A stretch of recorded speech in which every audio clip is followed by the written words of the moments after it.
مین صاحب اللہ اپنی قدرت کے مظاہرے کرتا نا، جیسے دنیاوی حکومتیں فوجوں کی پریڈ کراتی ہیں، کبھی جہاز اڑتے ہیں، کبھی گولے برستے ہیں، ٹھا ٹھا ہوتی ہے، دنیا کانپ جاتی ہے کہ کوئی حکومت اور اقتدار ہے. تو یہ اللہ کے خشوع قاہرہ ان کو کہتے ہیں کہ اللہ کی زبردست فوجیں ہیں. کبھی گرج ہوتی ہے، کبھی زمین ہلا دیتا ہے. وہ مظاہرہ کرتا ہے نا کہ لوگوں کو بھول نہ جائے کہ میں ہوں. اور ان موقعوں پر جو سنت ہے وہ تو یہی ہے کہ آدمی فوراً نماز شروع کرے. ہاں، نماز شروع کرنی چاہیے. زلزلہ آئے، گرہن ہو، کوئی چیز بھی ایسی دیکھے اب نارمل، وضو کر کے نماز شروع کرنی. صحابہ کرام بھی دیکھتے تھے کہ زیادہ اندھیرا چھا گیا، گھپ یا زلزلے آئے، نماز 2 رکعت نماز پڑھنی چاہیے. اور ان میں رکوع بھی زیادہ کرنے چاہیے. جیسے گرہن کی نماز میں حضور نے ایک کی بجائے 2 رکوع، عام طور پر 1 رکوع ہے ایک رکعت میں، نہیں 2.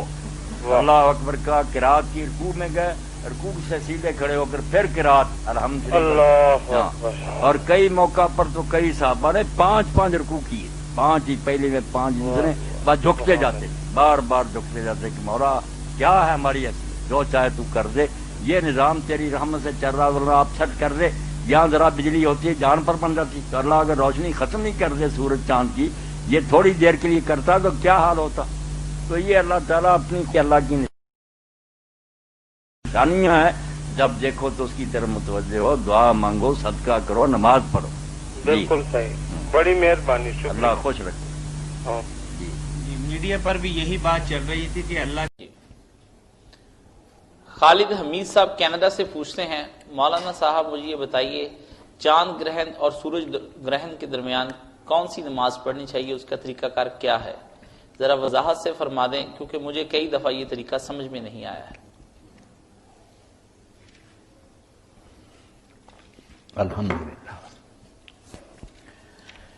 سورج گرہن اور چاند گرہن جو نا، اللہ کے رسول اللہ علیہ السلام نے فرمایا کہ یہ نہ کسی کی موت کی وجہ سے گرہن لگتا ہے، نہ کسی کے پیدا ہونے پر. جو لوگوں نے بنا رکھا نا فلاں بڑا آدمی پیدا ہوا اس لیے یہ اللہ نے کیا یا کوئی مر گیا، نہیں، یہ کوئی باتیں نہیں.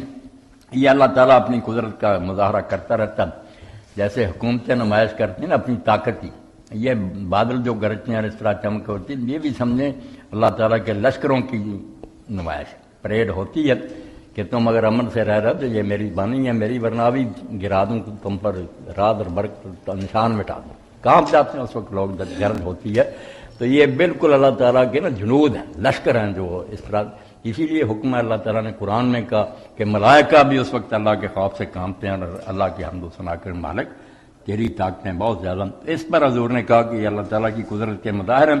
نماز پڑھو، صدقہ کرو، دعا کرو. 3 کام کہہ کے دعائیں بھی مانگو اللہ سے، صدقہ خیرات بھی کرو اور نماز پڑھو. نماز اگر ویسے ہی 2 رکعتیں کو پڑھ لے پھر بھی ٹھیک ہے، اور نماز پڑھے اور ان میں پھر وہ نہ قنوت بھی پڑھے تو اچھی بات ہے. 2 رکعتیں پڑھے مگر ان میں دعائیں مانگتا رہے ہاتھ اٹھا کر. تو رکوع مولانا اس میں کتنے کیے جائیں گے؟ بہتر تو ہے کہ 4 اور 5 رکوع کیے جائیں، ایک میں 5 دوسرے میں 4. جی صحیح. ایک